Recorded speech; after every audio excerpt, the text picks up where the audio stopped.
Had some fantastic questions through about the 200-hour vinyasa and yin training, and I'm here to answer those questions. Thank you for those.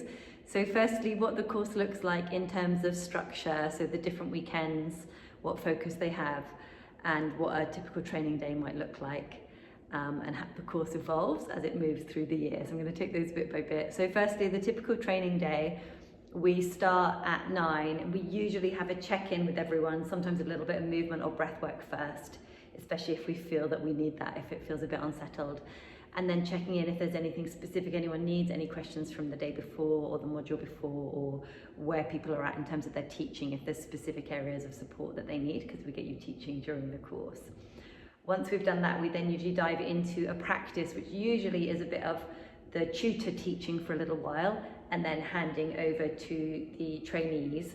So we go into detail on some aspect of teaching. So we might be focusing more on sequencing, we might be focusing more on the mechanics, if you like, of a specific pose. We might be focusing more on teaching cues, verbal cues, or on how you sequence and layer up a practice. And then we take a break at 11, half an hour of coffee, or tea, and then we stop, and then we dive into another workshop type element or some learning. So it might be more like a talking workshop or a presentation on something while our heads are still relatively fresh, or sometimes we have a practical workshop after the morning practice. So that might be like, again, diving deep into one of those areas, like more on adjustments, or more on how you use props, or more on how you would flow through a whole sequence or adapt that sequence with different people within the class. And then it might otherwise be more like the philosophy, diving into a particular text or some presentations on that text, etc.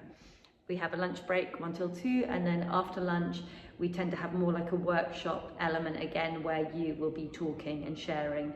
So it might be problem solving something, say like around the role of the teacher or a sequencing task, etc. So a bit of work for you guys.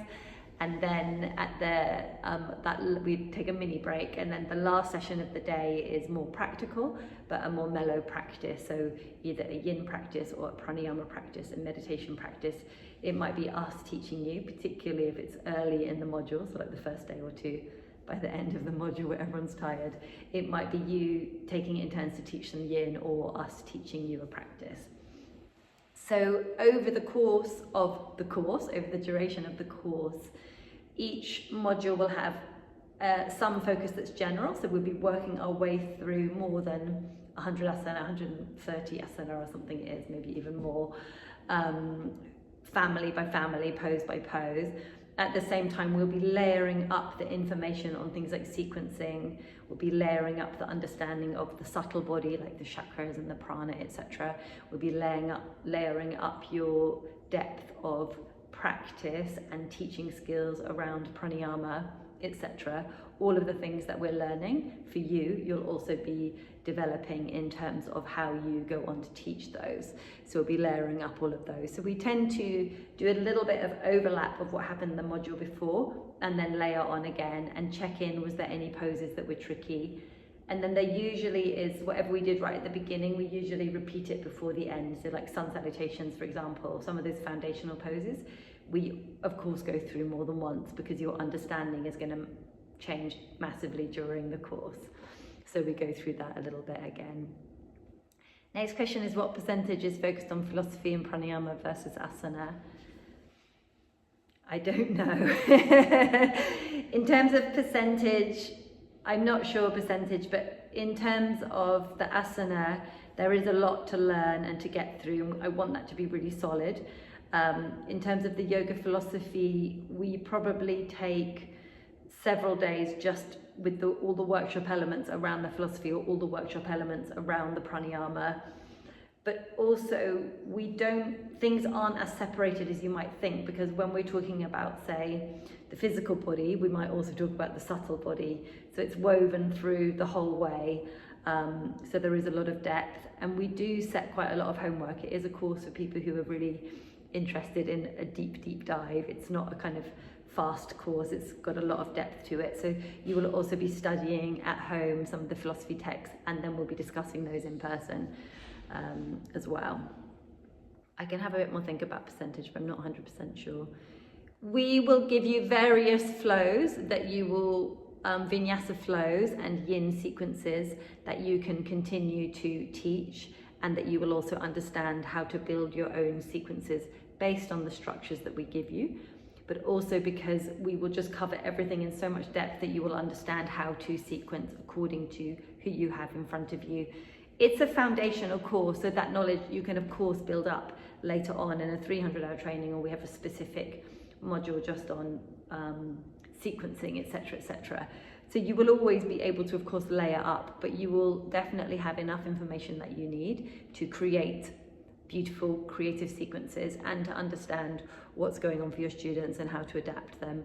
But yes, we will give you set sequences as well. We give those in a written form, and we will give you some talk classes as well that you can look at. Would it teach you to teach a beginner's class? Yes, we will break down how you teach complete beginners. And then it says a restorative class. We don't really cover the restorative asanas so much in this course. We cover those in the Hatha restorative course, but you will know how to teach a yin class, so you will know how to teach a gentle class. So the yin you will know how to include within a general class, like yin plus something else, so like yang to yin or yin yang class, but you will also know how to teach complete yin classes. A few restorative poses will probably come across along the way. I tend to teach restorative and I don't tend to teach yin, so I might sometimes teach you some restorative.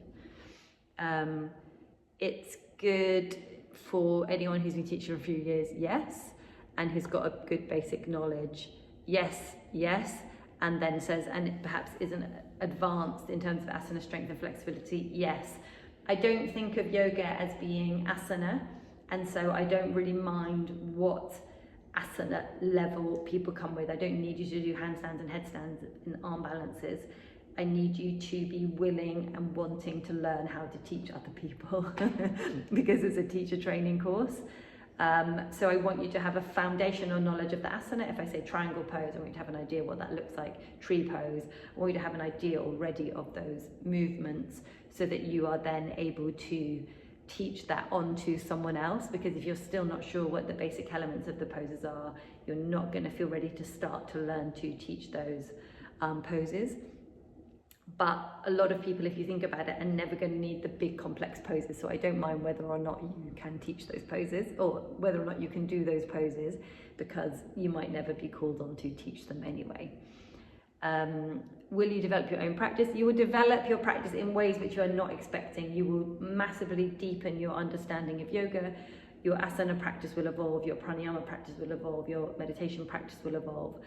But we guide you to teach. I'm not guiding you so much in your own practice. We ask that you have a separate teacher outside of the course who can be encouraging you, supporting you day in, day out, week in, week out with your own asana practice. Because I don't have time to just teach you asana, but of course we will be going through every single pose in a lot of detail. So depending on how much time you put into it outside of class, yes, you will have everything that you need to develop your asana, your pranayama and your meditation within and beyond the course as well. And those were all your questions. I'm going to add a little bit more in around the assignments. So there are various assignments, everything from talking about the Yoga Sutras, so some of the yoga texts, and researching those, through to understanding anatomy and doing a presentation on anatomy. And then there will also be an essay at the end, as well as some assessments, etc. So we do assess you during the course, and we do look that you're ready to teach at the end. If anyone's ever not really ready and they're not feeling ready, or we're concerned, that we will continue to work with you until you are ready to be a really excellent teacher, so that we can guide you through that part of teaching. We also cover how to set up your classes, how to set up your yoga business. And again, there's a second ongoing course if you want to dive in further to that, so that you get your teaching off to a really good basis, so that you can actually earn money from it, etc. So that is all covered a little bit within the course and beyond the course as well. It's 200 hours, so it is foundational, but this is pretty much the most in-depth course that I know of at this level. We also teach in a way which is evidence-based, so we'll be looking at and referring back to research around the body and the mind, so that you will have a lot of confidence in that the knowledge that you've received is based in some truth, in some fact. I hope that answers your questions. Any more, let me know and I'll make more videos. Thank you.